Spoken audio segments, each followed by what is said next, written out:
আপোনালোকক ভিডিঅ' এটা প্ৰদৰ্শন কৰাইছোঁ, ধুনীয়াকৈ চাওক।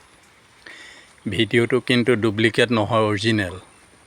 আমি মানুহটো অৰিজিনেল, ভিডিঅ' প্ৰদৰ্শন কৰাই থকা মানুহজনো অৰিজিনেল আৰু ভিডিঅ'টো অৰিজিনেল।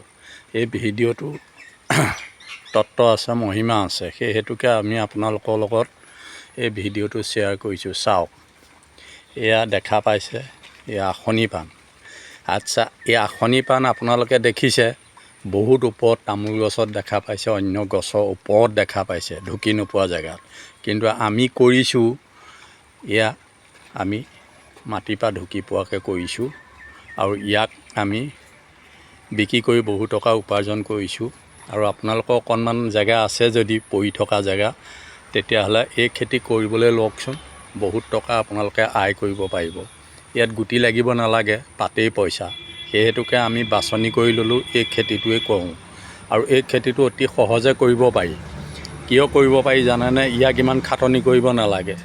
অকণমান গোবৰ মাটি দি তাত ইয়াৰ ৰোপণ কৰিবৰ কাৰণে এনেকুৱা আগ নিৰ্বাচন কৰিব লাগে। এই আগ নিৰ্বাচন কৰি ইয়াৰ যে আছে দেখিছে নহয়, ইয়াৰ পাতকেইটা ছিঙি দিব লাগে আৰু দুপাপ তিনিপাপ ধুনীয়াকৈ পুতি তাত অকণমান পানী দিলে ৰাতিপুৱা গধূলি ঠন ধৰি উঠি যাব। ইমানকণে খাটনি। আৰু ৰুবলগীয়া আগটো হ'ল এইটো, এই আগটো ৰুব লাগে। আৰু ইয়াৰ পোক পৰুৱা নিবাৰণৰ বিষয়েও আমি ক'ম, সেই বিষয়ে আপোনালোকে জানিব। কাৰণ ইয়াক উঠি আহোঁতেই পাণৰ আগটো কোমজেলেকুৱা বা অন্যান্য পৰুৱা মকৰাই খাই পেলাই, তেতিয়া পাণজোপা ওপৰলৈ উঠি যাব নোৱাৰে। তাৰ মেডিচিন হিচাপে আপোনালোকে এপেকেট চেম্পু ল'ব, অলপ পানীৰ লগত গুলি সেই আগটোত বা পুলিটোত ধুনীয়াকৈ স্প্ৰে কৰি দিব। তেতিয়া তাত পোক পৰুৱাও নহয়, কোমজেলেকীয়াও নুঠে, গতিকে পাণজোপা ধুনীয়াকৈ আগবাঢ়ি যাব। এয়া চাওক, আমি কি সুন্দৰ পাণ কৰিছোঁ, এয়া কিমান ডাঙৰ ডাঙৰ হৈছে। গতিকে আমাৰ ঘৰৰ পৰাই নিয়ে বেপাৰীয়ে, আমি বিক্ৰী কৰোঁ। আৰু অতি সহজে আমি পাণ ছিঙি পেলাই বিক্ৰী কৰিব পাৰোঁ।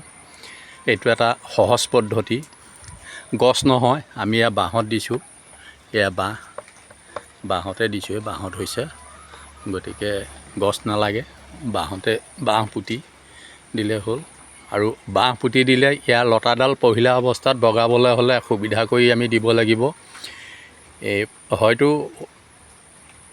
এই আমাৰ কলগছৰ যে চেচু কলগছ, যিসকলে দানা বনাইছে, পটুৱা কাটিছে, তেখেতসকলে বুজি পাব, বা নজনাসকলো কলজোপাৰ কল পটুৱাই মানে তাৰ কাষত চুচিলে ধুনীয়াকৈ ৰছী ওলায়, সেই ৰছী দি বান্ধি দিব লাগে। তেতিয়া অলপ দিনলৈ ৰছীডাল থাকিব, তাৰপাছত নিজে ৰছীডাল আঁতৰ হৈ গুচি যাব। তেতিয়া পাণজোপা আঘাত নালাগে, পাণজোপা বাঢ়ি যাবলৈ সহজ সুবিধা।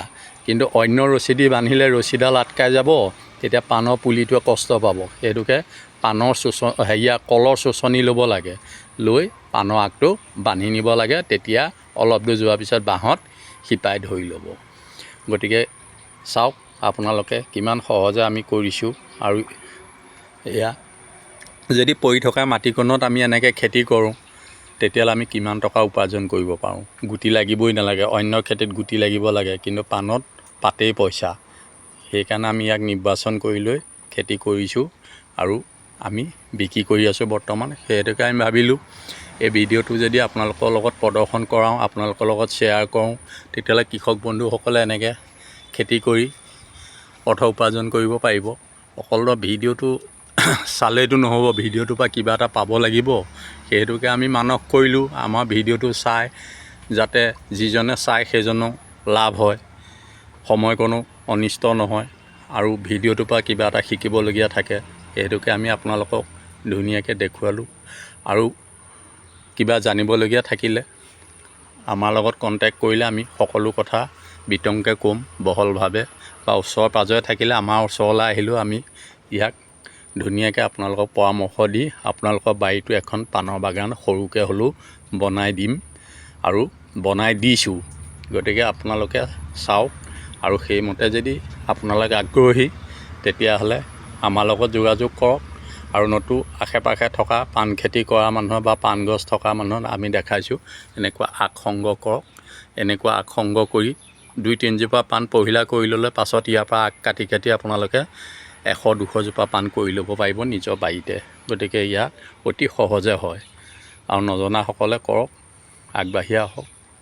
ঘৰতে পৰি থকা মাটিকণক কিবা এটা পাই থাকক, কিবা এটা নহয় ঘৰখন ধুনীয়াকৈ চলি থাকে, চাকৰি বাকৰি নথকা মানুহ। গতিকে এটা সুন্দৰ পদ্ধতি। যদি ভিডিঅ'টো ভাল পাইছে লাইক আৰু কমেণ্ট কৰিবলৈ নাপাহৰিব আৰু বন্ধুবৰ্গ থাকিলে শ্বেয়াৰ কৰি দিব, তেখেতসকলেও উপকৃত হ'ব। কাৰণ দুজন উপকৃত হ'লে ভাল হয়। আমাৰ ভিডিঅ'টোৰ পৰা যদি কোনোজন উপকৃত হয়, কল্যাণ হয় কাৰোবাৰ, তেতিয়াহ'লে আমাৰ ভিডিঅ'টো প্ৰাণ পাই উঠিব। আকৌ আগন্তুক সময়ত আমি ভিডিঅ' বনাবলৈ তেনেকৈ উৎসাহিত হ'ম। সেই হেতুকে আপোনালোকে লাইক কমেণ্ট এটা কৰিব আৰু পাৰিলে বন্ধুবৰ্গলৈ শ্বেয়াৰ কৰি দিব। আজিলৈ আহিছোঁ, পুনৰ আকৌ ভিডিঅ'ৰ দ্বাৰা আপোনালোকক লগ পাম। কৃষ্ণ।